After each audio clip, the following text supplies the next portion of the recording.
দেখো বন্ধুরা, আজকে একটা নতুন রেসিপি নিয়ে চলে এসেছি। মজাদার পাস্তা। অনেক দিন ধরে মেয়ে খাবো খাবো করছিল বলে আজকে করে ফেললাম। অনেক দিন ধরেই ঘরে এনে রেখেছিল, করা হয়নি, টাইমে ও সময়ের অভাবে শেষমেশ আজকে করে ফেললাম। আজকে একটু অন্যরকম করলাম, চিকেন দিয়ে। এটা দিয়ে কোনো দিন করিনি এর আগে ডিম দিয়ে করা হয়েছে। আজকে একটু অন্যরকম করলাম, এটা ভালোই হয়েছিল। একটু সামান্য ঝালটা একটু বেশি হয়ে গিয়েছিলো। তাই তোমরা কারা কারা বাড়িতে এভাবে পাস্তা তৈরি করো বলো, কমেন্ট করে জানিও।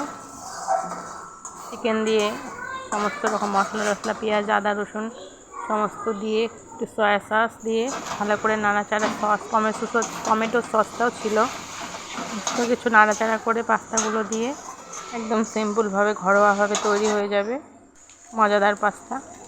লাস্টে নামানোর সময় একটু পাস্তা মশলাটাও দিয়ে দিয়েছিলাম। তারপর আমরা দেখো সবাই মিলে হাঁটিতে করে নিয়ে খেতে বসে পড়েছি। সবাই বলেছে খুব ভালো হয়েছে। তোমাদের কেমন লাগলো অবশ্যই কমেন্ট করবে, জানাবে।